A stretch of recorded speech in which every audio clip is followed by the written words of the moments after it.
Este podcast é uma produção Reverber.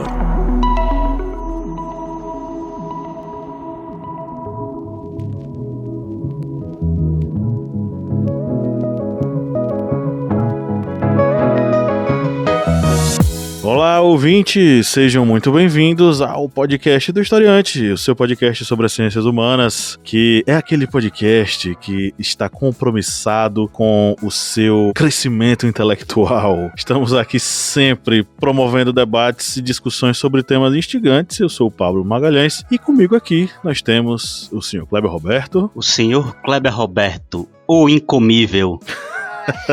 Que nojo. Meu Deus do céu. Bia Siqueira. Olá, gente. Estamos aqui de novo. E Lídia Verônica. Oi, gente. Mais uma vez estamos aqui para tratar sobre a geopolítica na Latinoamérica, o nosso quadro sobre esse continente maravilhoso em que a gente está inserido territorialmente, que algumas pessoas nem se lembram tanto assim, né? Muita gente preocupada com os Estados Unidos, mas Todo mundo achando que é branco, né, Pablo? Pois é, a gente é latino, nós somos latino-americanos. E estamos aqui mais uma vez para conversar sobre a geopolítica na Latinoamérica, com foco aí em dois países que estão vivendo ebulições político-sociais em momentos distintos, né? Colômbia e Chile. Mas antes vamos para os nossos recadinhos.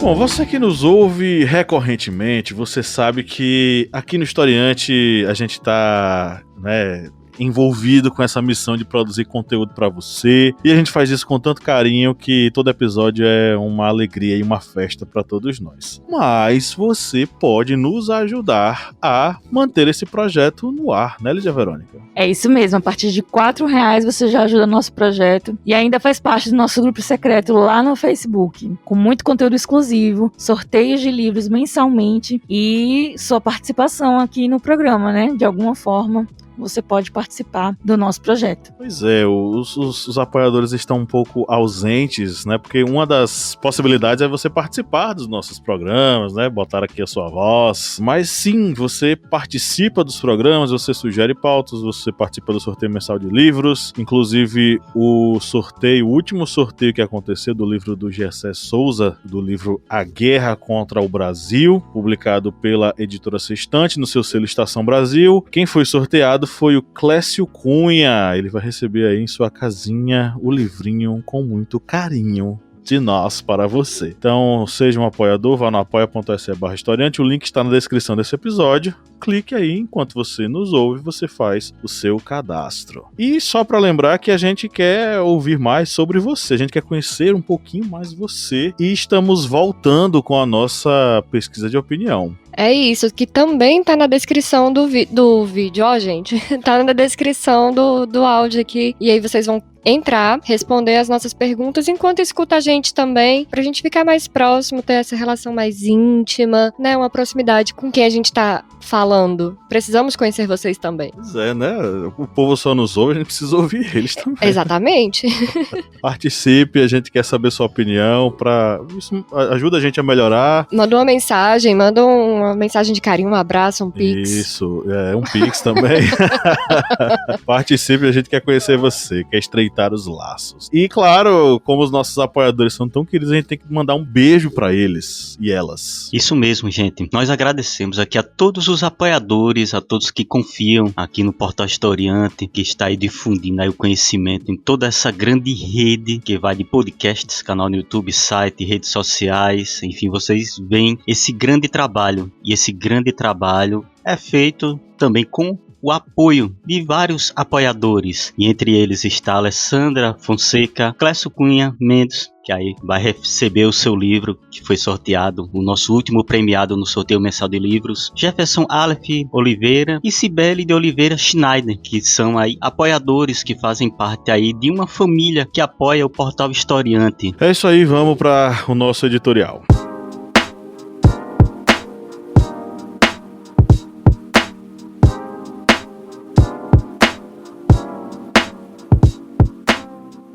O futebol é uma arte.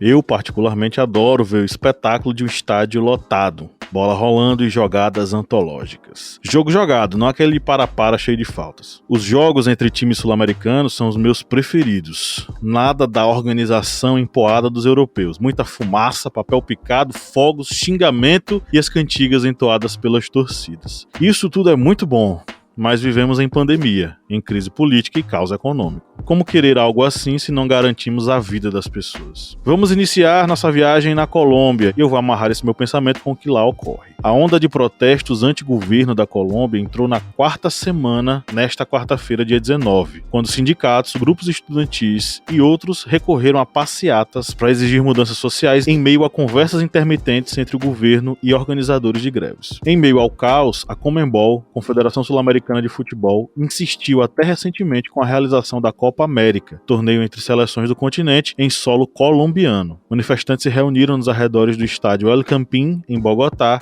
e cobraram que o país abra mão de receber a Copa América a partir do próximo mês. Como a competição tem sede compartilhada, argentinos e colombianos sediariam o evento, há forte pressão para que os jogos ocorram apenas na Argentina. Os protestos no território colombiano tiveram início contra uma reforma tributária e se transformaram em críticas diversas ao governo de Iván Duque, cobrado por suas ações na pandemia de Covid-19 e por problemas de emprego e educação. A repressão policial tem sido pesada e já foram registrados ao menos 42 mortos e 1.500 feridos. A média móvel de óbitos em decorrência da Covid-19 lá nos últimos 7 dias é de 497. Já a média de novos casos em uma semana está acima dos 16 mil. Vamos pegar o avião e vamos desembarcar agora no Chile. Em outubro do ano passado, a maioria esmagadora dos chilenos votou por enterrar a Constituição de Pinochet. Com quase 90% das urnas apuradas, 78% dos chilenos votaram por uma Assembleia Constitucional que põe fim à última grande herança da ditadura. Esse foi um capítulo importante dentro de uma história recente de questionamento da herança da ditadura pinochetista no país. A crise no Chile começou em 2019, quando, por recomendação de um painel de especialistas em transporte público, o governo decidiu aumentar o preço das passagens de metrô em 30 pesos, atingindo o valor máximo de 830 pesos, algo em torno aí de R$ 4,73 na cotação do ano de 2019. Como forma de protesto, os estudantes começaram a pular as catracas para entrar nas plataformas do metrô sem pagar a passagem. Esse evento revelaria uma crise econômica e social que tomaria as ruas nos anos seguintes e forçaria um recuo nas medidas do presidente Sebastián Piñera, que previam o aumento do preço de passagem do transporte público e das contas de energia também. Some-se a isso a crise do sistema de saúde do país, que é, em larga escala, privada. Vimos pipocar os problemas de um país em que as aposentadorias são privadas e diversas medidas neoliberais dos tempos do ditador Pinochet ainda vigoravam, a partir de uma constituição construída nos anos de chumbo e não revistas na redemocratização chilena. Diante dos protestos, repressão policial, os confrontos nas ruas e seus desdobramentos fizeram com que Piñera recuasse e certo acordo nacional entre centro-direita e centro-esquerda acontecesse. Com a democracia chilena nas cordas, a classe política ofereceu o caminho constituinte como a única via para canalizar institucionalmente as demandas sociais. A Convenção Constitucional, que foi eleita popularmente no dia 17 de maio desse ano, simboliza esse processo de transformação com uma grande derrota da direita e centro-direita, que não conseguiram eleger nem um terço do plenário. Diante disso, minha gente, como é que vocês estão vendo esses movimentos e esses problemas nesses dois países, lá no Chile e na Colômbia querida?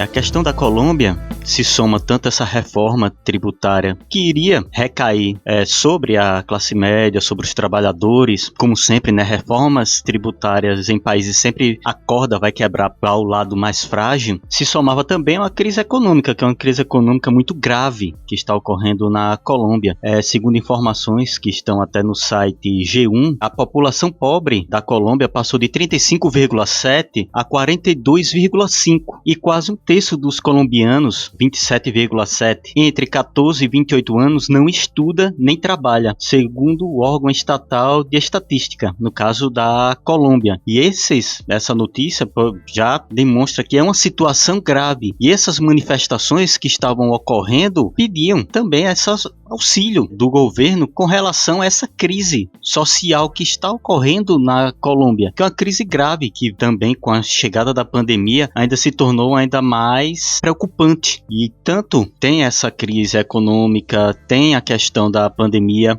Vamos lembrar também que a Colômbia recebeu uma quantidade muito grande de imigrantes venezuelanos durante a crise econômica da Venezuela, isso aí no período antes da pandemia, mas sempre vai ter reflexos porque é uma carga a mais de pessoas dentro de um país e vai se somando, e isso vai se tornando em um barril de pólvora. E esse barril de pólvora agora explodiu e o governo até suspendeu as reformas. O ministro da Economia, ele pediu demissão, mas mesmo assim a população ainda continua nas ruas porque chegou o momento, é agora ou nunca, para conseguir fazer com que o governo entenda que a população está sentindo essa crise. Foi a mesma coisa no Chile. No Chile tiveram as manifestações, o governo dá uns passos para trás, a população avança, porque chegou o momento, agora é a hora de terminar com uma constituição que surgiu ainda no tempo de Pinochet, ou seja, uma constituição ditatorial que surgiu na ditadura militar chilena, isso aí na década de 1980, e que perdura até hoje e que vem castigando principalmente a população mais frágil, trabalhadores, classe média, pessoas que são expoliadas de muitos direitos. Como bem lembrado, a questão da saúde no Chile, ela é particular, e tudo isso dentro de um cenário de pandemia se torna algo muito mais agravante, porque pessoas que não têm condições, eles não vão conseguir pagar tratamentos básicos de saúde. E aí essa onda que ocorreu no Chile nessa última eleição, uma onda voltada para a esquerda, é o sinal de que as velhas políticas de direita, as políticas que muitas vezes ainda têm ali a égide de um governo ditatorial que se baseava numa constituição do período ditatorial, essa áurea da direita está chegando ao fim. É hora de se tomar novos ares, de ter uma nova constituição, de tentar avançar para outros pontos que sejam mais sociais e que não visem apenas um ideal neoliberal, que o ideal neoliberal apenas visa lucro, grandes empresas e o povo trabalhador que arque com todo o gasto e com suas próprias vidas, muitas vezes, para sustentar esses ideais que muitas vezes são tão loucos que surgem no neoliberalismo. A gente pode dizer que estamos novamente na guinada à esquerda, a famosa onda rosa, vocês historiadores. É uma pergunta, Lídia? A ascensão da esquerda novamente cresce na América Latina, né? Houve essa guinada à esquerda nos anos 90, né?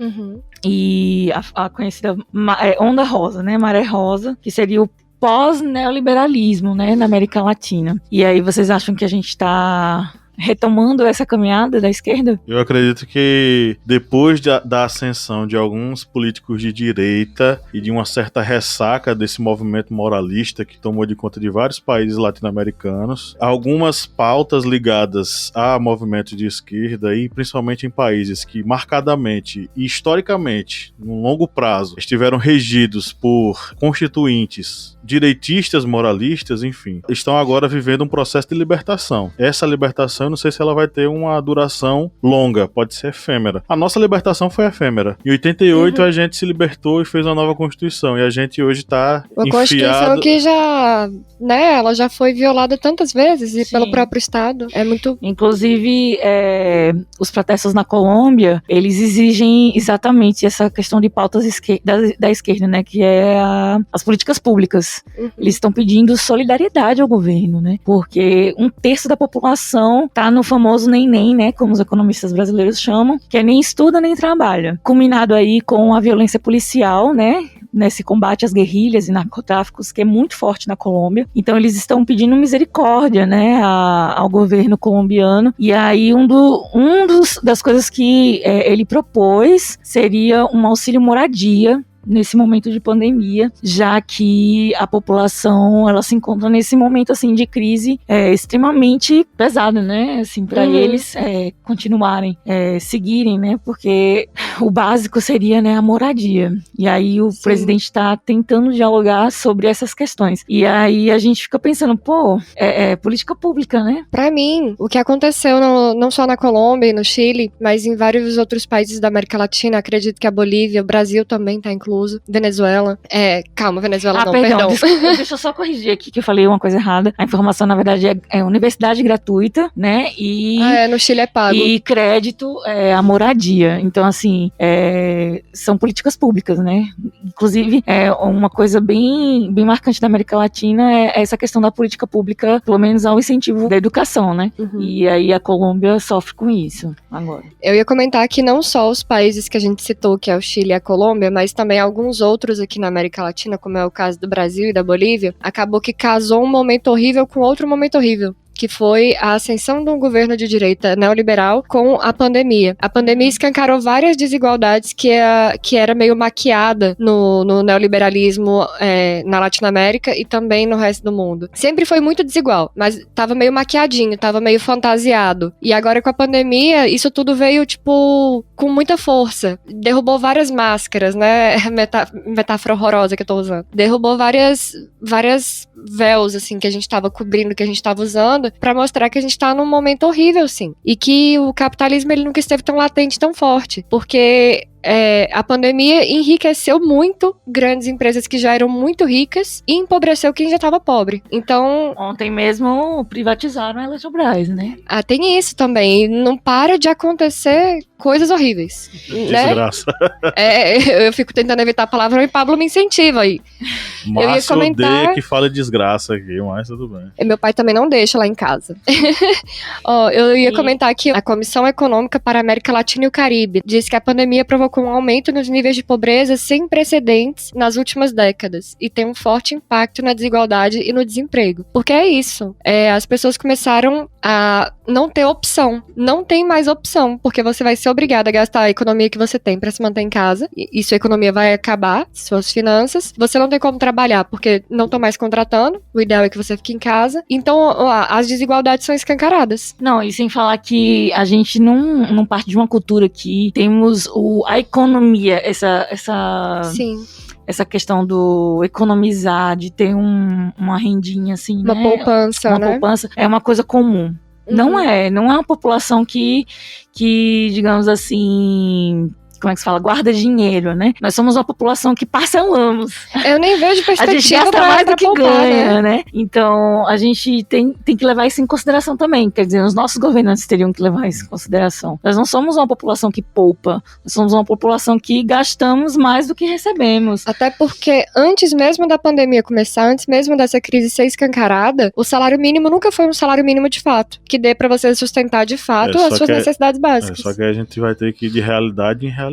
Por exemplo, Chile e Colômbia têm realidades distintas. Sim. E Uruguai também.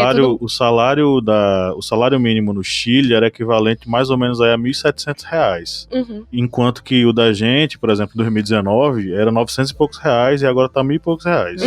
Então, existe na Colômbia existe uma economia ela tá fragilizada, mas ela é melhor no Chile. Ela tá fragilizada, mas ela é uma economia melhor, por exemplo, do que a economia colombiana. E aí, além da crise colombiana, que tem vários jovens em idade de trabalhar, que eles estão desempregados, você tem um governo que tá mais preocupado em manter a realização da Copa América. E aí o presidente lá, ele tá postergando os diálogos para que ele ganhe tempo. Porque o que é que ele deve imaginar? Com o tempo, esses protestos vão se arrefecer, vão diminuir, vão ficar mais fracos, vão se fragilizar, e eu vou poder levar no banho-marinha até para fazer a Copa América aqui. E é o que o pessoal não quer fazer. Tem até matéria eles chamam a Copa de Sangue, né? A Copa de Sangue. Que é justamente o que eles estão processando agora, né? Parece uma história que aconteceu em 2014, né, gente? Rapidinho, só pra falar, tem o Juan Sebastián Urrea, né, que ele é membro da organização Fiebre Amarilla, ele reivindica que não se faça o torneio enquanto estão massacrando nossos jovens. Ele é um jovem também de 24 anos. Então, é uma luta para que isso não ocorra em nosso país, na Colômbia, por conta da tensão que tá acontecendo lá. Jogos da Libertadores tiveram que ser parados lá por causa dessa questão, né? Se depender da Conmebol, tem, viu? Copa América, Conmebol tá mais visando os próprios patrocinadores, o próprio umbigo, do que questões políticas. Vai depender realmente da vontade popular. Porque... É uma coisa que eu tava comentando com Lídia Verônica sobre essa questão, que é inclusive do time dela e do seu time, Cleber Roberto. Vocês são flamenguistas. Eles não estão nem aí pra questão da pandemia. Eles querem levar 150 pessoas. Levaram 150 pessoas pra final do Campeonato Carioca. Querem levar mais pessoas e não estão nem aí sobre essa questão das datas da Conmebol. Tem que ter jogo, vai fazer jogo. E a Libertadores tá aí, né? Os jogos estão aí rolando, enfim. Teve o jogo mesmo do Atlético Mineiro em Cali, que teve que ficar parando o jogo, porque o gás de pimenta tava entrando no estádio. E a Conmebol vai ter que continuar o jogo. Os jogadores chegaram a sair, depois voltaram para dar reinício à partida, parando, os jogadores sentindo o spray de pimenta. Não sei se era spray de pimenta ou era gás lacrimogêneo. Era algum desses que afetava os olhos dos jogadores, porque nitidamente eles coçavam os olhos, sentiam o cheiro dali, porque as portas estavam do lado de fora do estádio. E essa questão de envolver futebol e política, a gente só lembra que no Chile, no Estádio Nacional do Chile, ainda tem lá, né? Uma parte ali do estádio que é o estádio antigo, para relembrar que no Chile, durante a ditadura de Pinochet, se torturavam pessoas no estádio de futebol. E eles decidiram, por memória da ditadura, deixar uma parte, fizeram uma grande reforma, modernizaram, mas um trecho lá ainda tá, aqui, bancadazinha de madeira, que é para as pessoas, quando forem no estádio, relembrarem que aquele local foi um local de tortura, foi um local de morte, foi um local em que a ditadura usou os aparelhos de repressão contra o próprio povo. Ou seja, eles não tem problema com a sua memória, eles querem que realmente as pessoas lembrem que a ditadura foi uma coisa ruim, diferentemente de uns países em que tem saudosistas de galinhas verdes, de tortura. E continuando aí no Chile, eu queria saber até da opinião das duas aí arretadas que estão aí no estúdio. Eu estou falando aqui de Petrolina. Eu quero a opinião das duas arretadas, porque aqui abrindo aqui, por exemplo, o site da Agência Brasil, e eles estão aqui com uma notícia que as mulheres são mais votadas no Chile, mas lei as obriga a ceder lugares. Isso aí, vou ler só um trechozinho aqui. As candidatas mulheres foram as mais votadas nas eleições chilenas para a Assembleia Constituinte, mas a lei de igualdade de gênero criada para evitar um predomínio masculino, obrigou-as a ceder vagas aos homens, segundo o Serviço Eleitoral chileno. Continuando aqui, pela primeira vez na história, uma Constituição no mundo será escrita por homens e mulheres em igual proporção. Quando se previa que a iniciativa beneficiasse as mulheres, o resultado surpreendeu. 11 mulheres tiveram de ceder seus lugares a homens e 5 candidatos precisaram ceder suas vagas às mulheres. O resultado final, dos 155 constituintes, os homens serão 78 e as mulheres 77. Pronto, eu encerro aqui. Só comentando, vocês sentem que... Ela falava, você faz uma pergunta e não quer deixar o cara... não me deixa falar. Mas eu não fiz a pergunta. Eu só comentei aqui a notícia. Esse predomínio das mulheres no Chile, vocês acreditam que ela pode vir a ser uma nova onda rosa aqui na América Latina? Pode dar-se um impulso maior para as mulheres?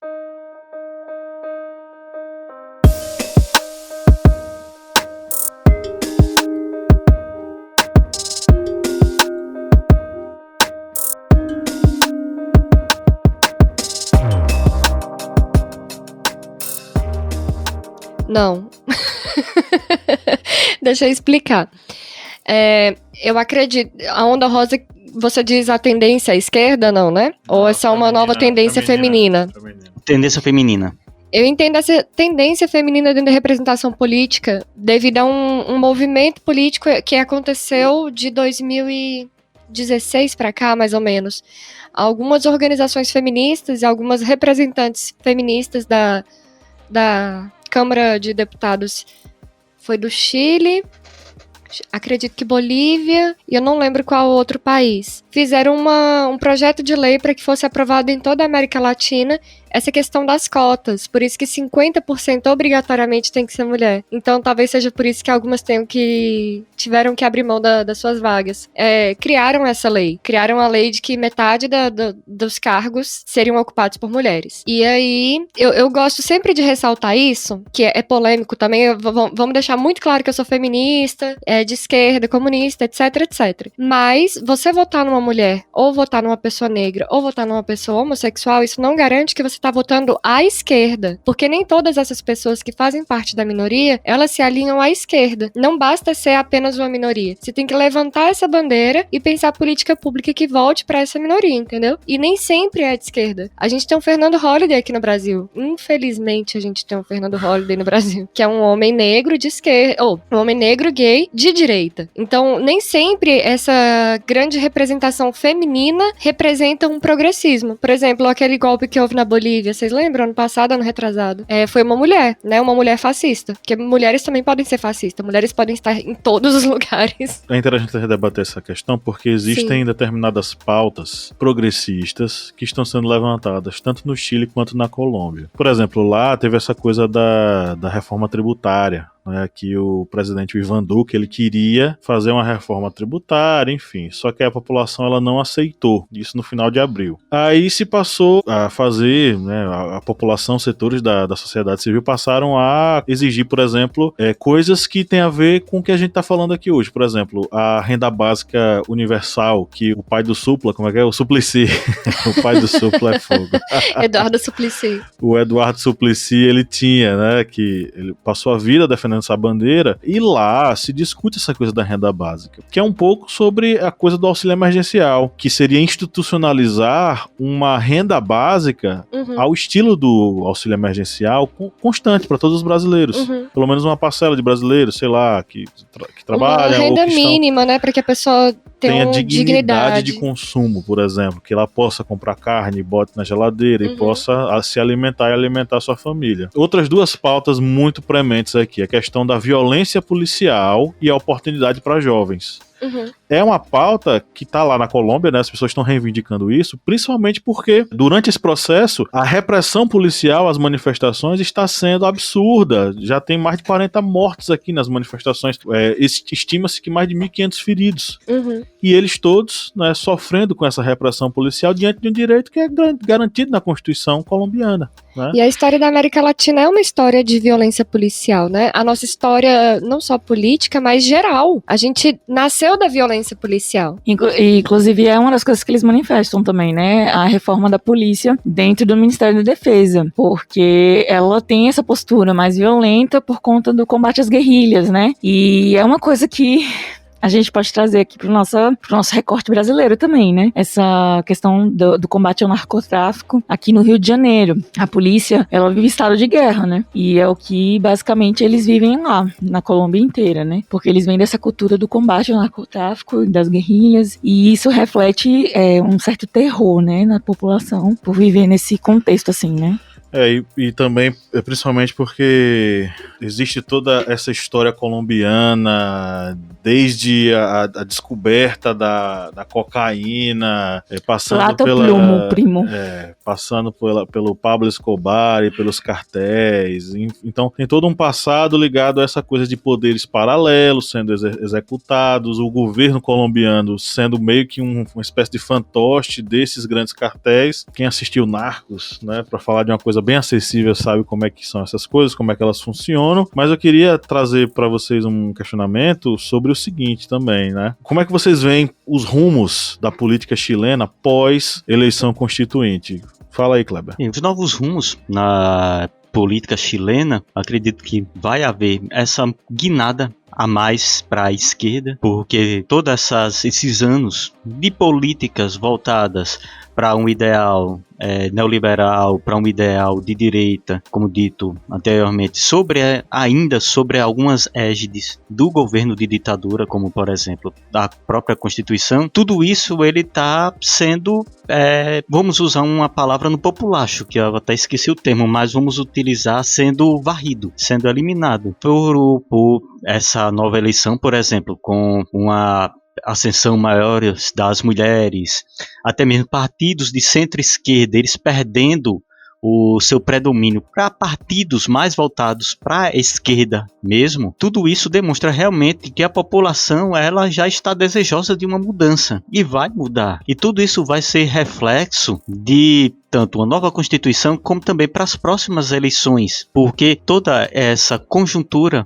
política que está surgindo no Chile, ela não foi, como a gente está vendo aí, não foi do dia para a noite. É tanto que nós já estamos aí gravando essa série de podcasts e estamos continuando falando sobre a América Latina e nós já falamos outras vezes do Chile, para vocês verem como isso aí está sendo uma construção. E acredito que dentro dessa construção a esquerda ela vai ganhar um predomínio ainda maior nas próximas eleições, porque isso nós já estamos vendo atualmente. E acredito eu, vou ser sincero, não sou um cientista político e não tenho aqui uma bola de cristal, nem aqui um palati aqui do Senhor dos Anéis para ver distante, para ver outras coisas, outros cenários. Não, eu quero que você Não, tem adivinhe. que se posicionar. Mas Ô, adivinhe. Fiuk, por favor, dê sua Adivinhe. opinião. Sem pipocar. Adivinhe, eu quero que você adivinhe agora, vá. Deixa eu ver aqui meu Bola quadrado de cristal. aqui.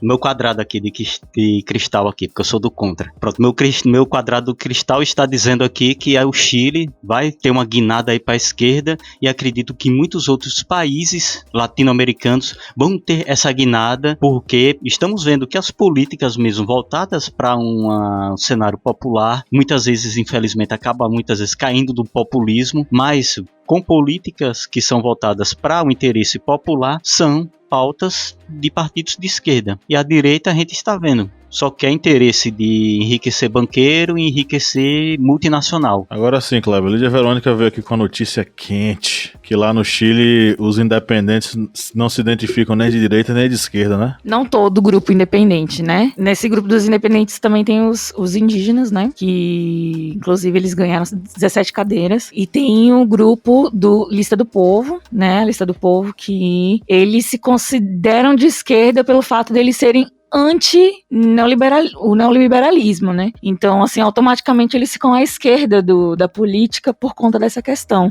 Se você é anticapitalista, você é de esquerda. Isso. É basicamente essa Então, a eles regra. consideram de esquerda por conta disso, né? Mas há controvérsias por questões da formação do grupo, né? Que, não, enfim, não são grupos políticos, não são pessoas politicamente, como é que fala? Partidárias, né? Assim, tem um partido, eu sou do partido... Não são de partidos tradicionais, né, do Chile. Exatamente, mas inclusive estava lendo aqui que a lista, né, dos constituintes independentes, eles são formados por jornalistas, professores, advogados. Inclusive comecei a seguir um agora, né, lendo essas notícias, que é psicólogo. Ele se chama Benito Baranda. Enfim, o que me preocupa sobre esse grupo independente é que eles sejam formados só por intelectuais, né? Querendo ou não, eles fazem parte de uma parcela da sociedade um pouco mais beneficiada, né, assim, mais, digamos assim, tem mais oportunidades, né, por conta do conhecimento, do status, né, que aquela profissão pode ter oferecido para eles e tal. Enfim,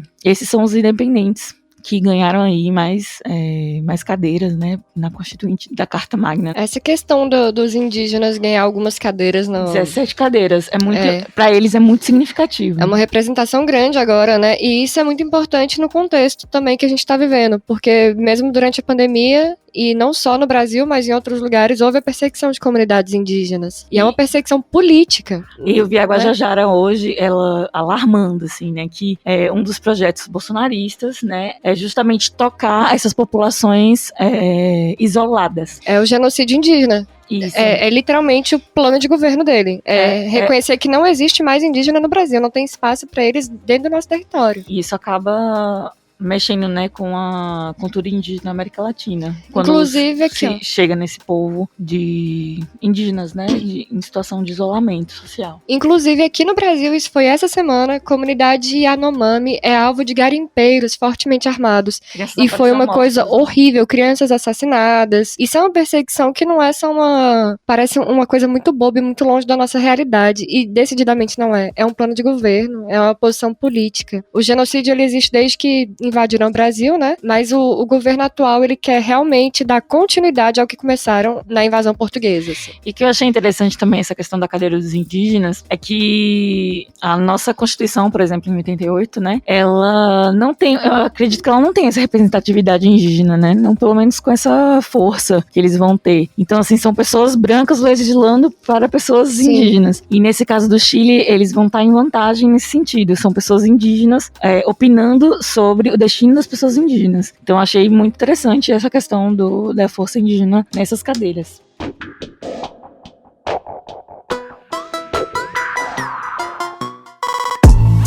A Colômbia, a gente tá falando sobre essa questão, todos esses países latino-americanos, eles têm certa representatividade indígena passando por um processo de, digamos assim, crescimento, né? Eu acho que o caso mais emblemático é a Bolívia. A Bolívia praticamente hoje retomou o caminho da centro-esquerda, né, e voltou a ter uma representatividade grande de povos minoritários indígenas lá da Bolívia, que na verdade nem são tão minoritários, eles são a maioria no país.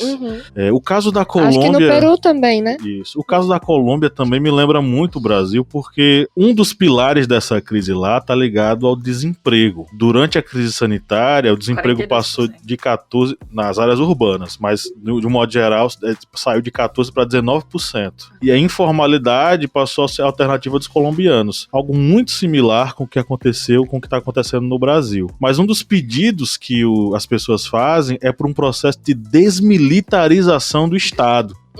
E isso tem a ver com o histórico muito recente do Estado colombiano em relação ao narcotráfico. O Estado colombiano se militariza para combater o narcotráfico, né, ou conviver com ele, mas de uma forma bélica. E hoje ele já não é mais, ele já não tem mais espaço, só que ele permanece militarizado. Um dos pedidos da população é que ele se desmilitarize. E fazendo um contraponto com o Chile também, o Chile hoje ele também vive um processo que está ligado à sua história. Do mesmo modo que a Colômbia tem essa ligação com o seu passado de repressão, de luta ou de convívio com o narcotráfico, e isso se reflete hoje numa demanda da população que quer que o Estado se desmilitarize, no Chile, o passado pinochetista criou uma constituição que hoje é uma coisa extremamente terrível.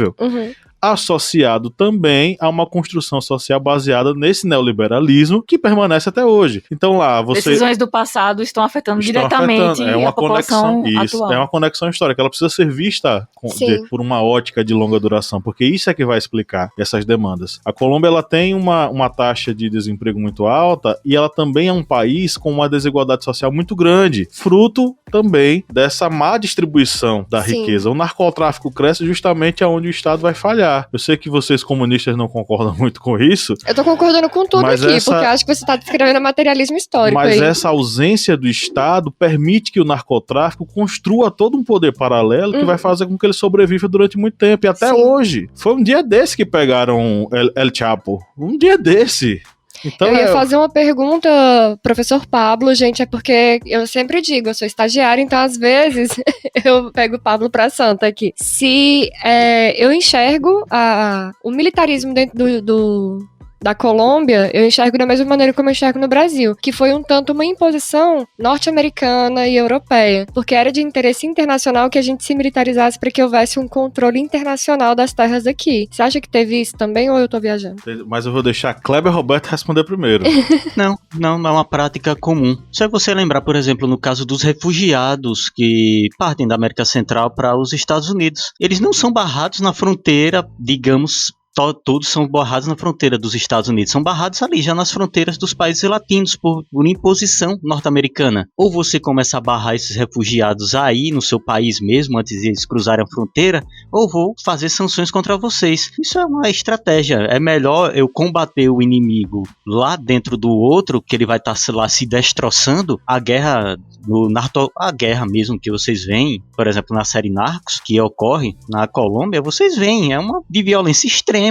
E é melhor que ocorra lá nos latinos lá, como os americanos dizem lá, dos mexicas, porque partiu ali do sul do Texas, é tudo México. É melhor eles se acabarem lá na Colômbia do que aqui, no meu país. Ou seja, é melhor você impor ao outro país para ele fazer logo as sanções, do que depois você ter que recorrer a outras medidas dentro do seu estado. E até algo bom. para os Estados Unidos em outro sentido. Se você vai militarizar um estado, tecnicamente para você militarizar ele, você tem que passar o quê? Para armar um exército. Você tem que vender armas. E os Estados Unidos amam vender armas para todos que quiserem. Lá é assim, oferta. O país entrou em guerra, opa! E quem vende armas, né? E quem vende armas? Rússia e China vendendo na América Latina não é muito interessante não, porque foge um pouquinho do seu eixo de domínio. É melhor a gente vender para esse exército aqui. A mesma coisa com os europeus. É melhor a gente vender essas armas aqui para os nossos aliados, né? Essas armas aqui que a gente já não usa aqui tem uns 10 anos, tá só aqui encalhada no depósito, vamos vender para eles. E aí você vai militarizando outros países para resolver o problema lá dentro, não aqui. Aqui no meu país, não. E lembrando que a Colômbia, quem tá no poder hoje, o Ivan Duque, ele foi eleito em 2018, inclusive, ele é da extrema-direita colombiana. Por exemplo, foi assinado um acordo com as Farc, que são as forças revolucionárias da Colômbia. A ideia era que as Farc, que faziam uma oposição ferrenha e guerrilheira contra o governo colombiano... Era quase criminosa, né? Isso. Ela cessasse suas atividades, né? Então, inclusive quem era o presidente na época era o Juan Manuel Santos, ele era uma espécie de político aí de centro-direita. Eles vão assinar esse acordo, né, de retirada, de um acordo de paz, em que as Farc iriam entrar na vida civil, só que esse acordo simplesmente foi jogado fora, e boa parte desses líderes de campo das Farc, que tinham saído, entrado na vida civil, gira em torno aí de 1.008 líderes assassinados. 227 ex-guerrilheiros, né, que deixaram as armas, eles foram assassinados sistematicamente na Colômbia. Inclusive, uma notícia aqui do Brasil de Fato, foram 60 massacres no país registrados só em 2020. Então esse acordo de paz simplesmente foi jogado fora, né? Então a Colômbia é um país repressivo, ela tem uma militarização muito forte e ela age dessa forma com pessoas que é herança do narcotráfico. Eles aprenderam a lidar assim com quem... E o cessar-fogo não cessa fogo de verdade, né? Pra é como aconteceu hoje, acabei de ler aqui no Twitter. Israel e Palestina fecharam um acordo de cessar-fogo. E eu fico pensando, isso nunca vai acontecer de fato. É um cessar-fogo que a gente sabe que é temporário e daqui a pouco cai de novo, porque existe essa influência internacional. Eu dou 1000 voltas pra voltar a falar mal dos Estados Unidos o dia inteiro, isso. Bia, já terminou a sua coisa? Que cortou de novo aqui. Terminei. Terminou, Jéssica? Só queria falar mal dos Estados Unidos. É só para botar corroborar com o que eu estou citando aqui sobre essa venda norte-americana de armas para a América Latina. Vou pegar aqui uma notícia aqui da Folha de 2019, que os Estados Unidos investem na venda de armas para o Brasil. O reequipamento das Forças Armadas Brasileiras está sofrendo uma nova investida de um fornecedor antes tradicional de material bélico, mas deixado de lado nos últimos anos, os Estados Unidos. A ofensiva americana também está presente em outros países latino-americanos, como se pode perceber pelo grande número de empresas americanas que vieram ao Rio para participar da Latin America Defentech, Feira Internacional de Material Bélico. A negociação, aí vamos citar aqui um exemplo, a negociação do Chile para obtenção dos modernos caças F-16 Fagner Falcon foi um dos temas mais comentados na feira. Aí só para vocês verem que chegou um negócio aqui de vender armas aqui para os meus aliados. Opa, bora lá! Não, com certeza. E também é aquela coisa porque a gente precisa refletir, né? São dois países com presidentes ligados a essa direita, que teve que surfou nessa onda mundial, né? E que chegou ao poder com um discurso moralista de repressão, de acabar com a corrupção, que se assemelha muito ao que aconteceu no Brasil, mas que aconteceu em outros países. Aí é uma onda mundial, é uma onda sul-americana. Como esse discurso ele acaba se esfarelando diante da crise sanitária. A crise sanitária vai expor nesses países o que há de pior também. Ela vai expor a desigualdade social, ela vai mostrar como essas coisas estão erradas. E aí você vai ter todo esse contexto histórico desses dois países que vão conduzir a população a defender, a pedir pautas que são pautas que a gente conhece muito bem, né? Na Colômbia, por exemplo, foi proposta uma reforma do sistema de saúde. O sistema de saúde colombiano é frágil também, frágil demais. A proposta não só foi rejeitada, como as pessoas elas simplesmente viam nessa reforma só o mais do mesmo, né? Não vai modificar nada. A base, a estrutura desse sistema de saúde vai permanecer o mesmo. Então as pessoas elas estão ansiando, os colombianos estão ansiando por modificações reais, modificações de verdade. Eles repudiaram a reforma tributária porque ela não atendia às necessidades básicas dos colombianos. O desemprego está batendo na porta de muita gente está trabalhando de maneira informal. As pessoas estão fazendo... Eu vejo isso aqui no Brasil, eu vejo isso aqui na nossa cidade, que é a cidade interiorana, que está fora dos grandes centros, mas que ela sofre também. Quantas e quantas pessoas não voltaram, por exemplo, a montar barraquinha na frente de casa para vender alguma coisa? O trabalho alternativo, o trabalho sem carteira assinada, o trabalho autônomo, ele está voltando não porque as pessoas são grandes empreendedoras, mas porque existe uma necessidade de colocar comida dentro de casa. A única alternativa, né? Não é como se fosse uma escolha, é uma imposição da situação política, financeira. E aí imagine o seguinte, os colombianos estão nessa realidade, que é uma realidade muito parecida com a nossa, estão indo às ruas e estão apanhando da polícia. Sim. Eles estão sendo reprimidos nas ruas. Coisa que aconteceu no Chile também, gente. Vamos lembrar aí dos protestos de 2019 e início de 2020, que as pessoas estavam denunciando uma repressão violentíssima nas ruas das cidades chilenas, né? Rolou até vídeo nosso lá, eu fiz um vídeo, a Bia também fez um vídeo lá no canal. Bolívia também na época, enfim. A repressão era muito forte, então são políticos que não estão sabendo lidar com isso. O Chile está hoje fazendo essa Constituição. Eu acho que o Chile venceu nesse processo. O povo chileno venceu. Quando se discute, vamos fazer uma nova Constituição, vamos, enfim, rever tudo que está acontecendo, e o povo chileno vence.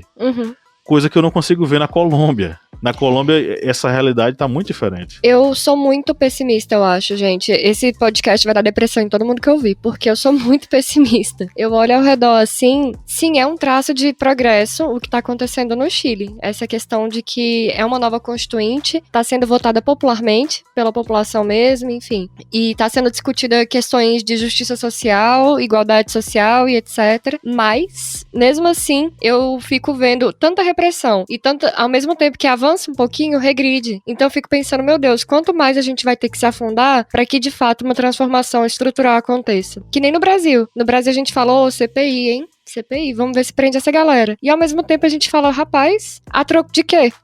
Porque, sabe, a gente tá tão no fundo e aí isso... Na Colômbia, a gente fala, vamos desmilitarizar a polícia. E o desemprego, a fome, a desigualdade social. Então, assim, eu vejo que existem alguns passinhos que a gente vai conseguindo, a gente, população. Mas pra gente ter uma transformação, eu acho que vai demorar um pouco. Acho que a gente vai apanhar um bocado ainda. Infelizmente. E agora todo mundo chora. Essas questões de desigualdade são exatamente reflexo de políticas que vão sendo tomadas e vão tendo reflexos futuros. Só lembrando aquela questão que foi comentado, que realmente a América Latina, por ter passado períodos de ditadura, o aparelho repressivo contra manifestações, ele não foi abdicado. Longe disso, ele está ali pronto para quando tiver alguma situação, esse mesmo aparelho ser novamente aplicado. É tanto que vocês veem como as manifestações na América Latina são particularmente violentamente reprimidas, porque já tem todo o aparelhamento pronto para isso, que não foi esquecido nos períodos da ditadura. E quando se precisa, eles são novamente postos em prática. Diferentemente do que vocês podem ver, por exemplo, em outros locais, que vai ter violências, tem, mas ali sempre vai ter aquela noção de que se eu fizer alguma coisa errada aqui, pode ser que a minha cabeça vá rolar lá na frente. E aqui não. Se... Kleber. Oi? Eu ia comentar que essa questão que você falou, né, que tem sempre aparelhamento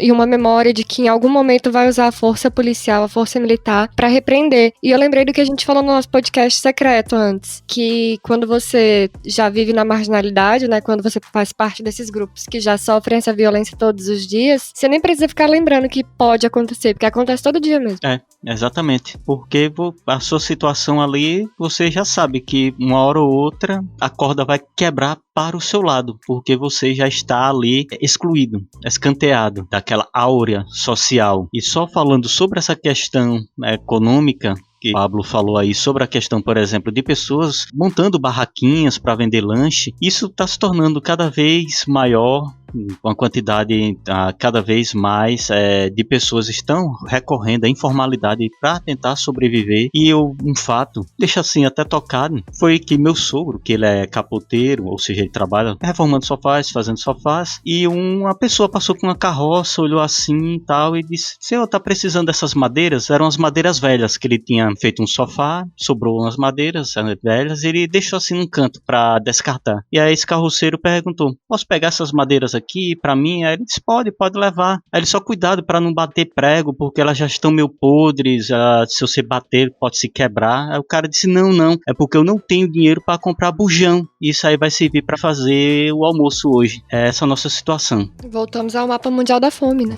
Nós estamos nos anos 80. Eu falei um dia desse isso num podcast secreto, que a senhora minha sogra me disse: Pablo, que história é essa que vai voltar a ter voto impresso no Brasil? Aí eu disse: Jassonita, nós estamos de volta aos anos 80, vai ter voto impresso, estamos no mapa mundial da fome e tem um abestalhado como presidente do Brasil. Inflação lá em cima. Pois é. Só uma última informação para encerrar. A gente sabe que o Chile passou por um processo ditatorial com o Pinochet, com o assassinato. Na verdade, não foi o assassinato, ele se suicidou. Mas todo o contexto impulsionou o Allende a se matar, né? Porque ele era presidente, claramente socialista, claramente um político de esquerda. Ele sofreu um golpe militar liderado pelo Pinochet no Chile, onde o palácio presidencial foi cercado por forças desses golpistas, né? Enfim, tiroteio, bombardeio e tal. E ele resistiu, mas no final ele acabou tirando a própria vida diante desse processo. Na Colômbia, a gente tem um passado ligado à questão do narcotráfico, né? Os grandes cartéis colombianos que conduziam ali um poder paralelo muito forte, que o governo colombiano meio que era uma espécie de fantoche nas mãos deles. E aí tem uma filósofa chamada Luciana Cadarria, que é professora na Universidade Javeriana, na Colômbia, que disse o seguinte, né? Para os amigos latino-americanos que postam sobre a Venezuela, por favor, postem com a mesma veemência sobre a Colômbia. Ali está o nó cego e a ditadura mais sangrenta.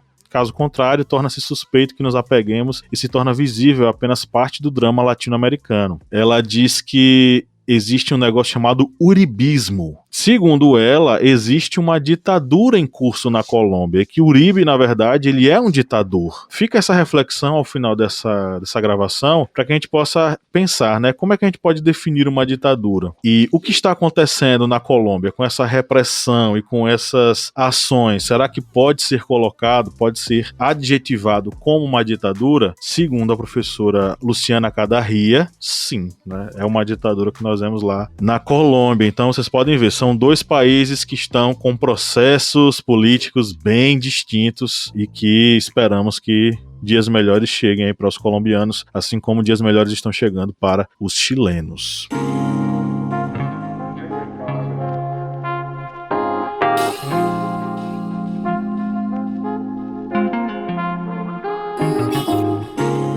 Bom, chegamos ao final da gravação do nosso podcast e é hora das nossas indicações. E aí, o que é que vocês querem indicar? Eu vou fazer a indicação aqui de... Vai roubar o meu, certeza. Não, eu vou indicar um livro do Ariel Dorfman. Esse livro foi editado no Brasil pela Companhia das Letras. Se chama O Longo Adeus a Pinochet. É uma obra muito ligada a memórias particulares do autor. Ele fala um pouco sobre esse processo aí, né, em torno do Pinochet, do final da ditadura, de como ele foi processado. É um livro interessante para se aprofundar um pouco sobre essa fase final aí do Pinochet e do processo que ele sofreu. E como dicas para a nossa playlist, eu vou dar duas musiquinhas de dois artistas chilenos. Uma música é Baila, de uma artista chamada Nicole. Esse Nicole dela não é o nome dela, é um pseudônimo. Ela é uma cantora folk chilena, é uma cantora contemporânea, né? E eu vou dar um cantor das Antrolas. É uma música do Vitor Jara, El Derecho de Vivir em Paz, que é um hino, né, chileno, desse cantor que pereceu nas mãos do regime do Pinochet, né, quase que no iniciozinho ali do processo do golpe, enfim. E aí, o que vocês têm para sugerir para esses ouvintes, queridos? Eu vou indicar o filme A Colônia, que fala ali sobre a ditadura Pinochet, né? E a forma como eles agiam, né? De tortura, a clandestinidade, né? Da vida do Pinochet ali. E vou indicar o Sete de Chicago, porque é um filme novo, né? Foi indicado ao Oscar. E o que eu achei mais interessante nesse filme é que eram grupos políticos diferentes, com pensamentos diferentes, mas pela tentativa de mudar a forma de pensar do governo, eles acabaram se unindo, né? E se encontrando ali frente a protestos, né? E, enfim, eu acho que é basicamente isso que o Chile está passando hoje, né? São mentes que pensam diferente, e a Colômbia também pode estar passando por isso, né? Pensamentos políticos diversos, mas que culminam ali no interesse em mudar a forma que o governo tem agido, né? Tem trabalhado. Então, o Sete de Chicago é um filme bem patriótico, né? Bem americano, e eles são realmente todos patriotas, mas eu achei isso interessante. A divergência política deles com o mesmo objetivo. E as duas músicas que eu vou indicar é Outro Lado del Rio, de Jorge Drexler, ele é uruguaio. E essa música é tema do uruguaio. Essa música é tema do Diário de uma Motocicleta, que também é um filme muito bom. E eu vou indicar Bogotá, em homenagem à Colômbia, do Criolo Doido. É Criolo Doido ainda? Acho que ele tirou, agora eu acho que é só crioulo. Adoro ele. É Bogotá, né? A música do Criolo, que fala sobre essa questão de vencer na vida, de viver na... Ele fala sobre mulamba, né? Vender mulamba, que seria ali um trabalho informal. Comecei o episódio pensando que eu não teria nada pra indicar, pensando, ai meu Deus, e agora, né? E aí chegamos à conclusão de que eu tenho mais do que eu esperava. Primeiro eu quero indicar a leitura a etnografia do PCC, Junto e Misturado, de Karina Biondi. É muito legal a construção e como ela conta a história de como o PCC se desenvolveu como um crime organizado e uma facção criminosa dentro do Brasil, dentro da cadeia, onde a polícia tem o controle, em tese, né, tem o controle. E aí a gente começa a entender melhor como a militarização ela pode, inclusive, promover o crime organizado. Então, eu acho legal, uma leitura muito legal para a gente pensar sobre o tema que a gente está abordando hoje. Além disso, eu também vou indicar Democracia em Vertigem, da Petra, né, que foi indicada ao Oscar no ano passado. Maravilhoso também para entender como foi que a gente decaiu tanto. A gente estava tão bem, saudades, né, gente? Saudades do Brasil 2013, assim, mais ou menos, 2012. Com bolsas de pesquisa, com faculdade, com... Você e acadêmico, já pensou em você se formar e ter perspectiva de mestrado e doutorado? Isso existia no Brasil. E para playlist eu vou botar Gabilônia, Abuso de Poder, é uma paraguaia que canta rap, acho muito legal a música dela, maravilhosa. E Mercedes Sosa, Solo le pido a Dios. É isso aí, e eu achei que não ia ter nada pra indicar. Tá vendo aí como o podcast enriqueceu a nossa querida Bia Siqueira? Ela aí explodiu assim, teve uma explosão de conhecimento. Foi inspirada. Bem, vou indicar aqui um documentário, que é o documentário, ele tá naquele portal de streaming que é preto e vermelhinho, que eu não vou citar o nome porque eles não estão dando vouchers pra gente assistir nada. A gente fica só fazendo propaganda. Então vai ser. A TV Flamengo? Então vai ser, TV então Flamengo. vai ser o streaming, aquele portal de streaming de filme preto e vermelho. No dia que a gente tiver um voucher, eu cito aqui o nome deles. Todos. Não, nem todos. Tem um que é azul, Certo. tem um Disney que, né, deu pra gente. Tá. Mas vamos seguindo. Vou citar o documentário Break It. Tem um Disney que deu pra gente, isso ficou uma conotação sexual terrível, né? Tem um Disney que deu pra gente. Como Não assim? disse o quê? Não, eu comecei o podcast Baixaria. dizendo que eu sou o incomível. Eu posso terminar dizendo que eu sou imbrochável. Ai, meu Pois Deus é. do céu. A gente já começou com baixaria aqui.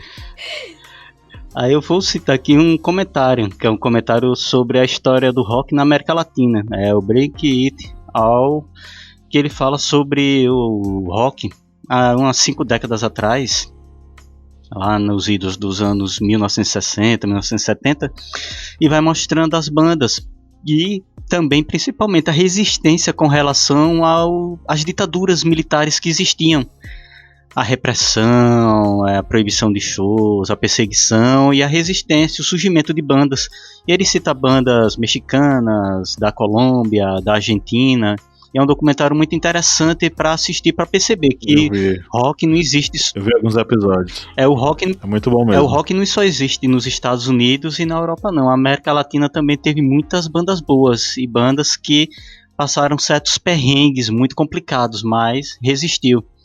Infelizmente aqui para o lado do verde e amarelo, né? Hoje em dia é banda de metal reacinha e punk panqueca, enfim. Mas tem alguns aí que estão resistindo. E aqui na playlist, vou deixar aqui 2 bandas. Uma banda da Colômbia, que é a banda No Dependiente, com a música Expressar Resistir. E vou deixar com um quarteto feminino, ó vocês aí arretadas, que é a banda Derrubando Defesas.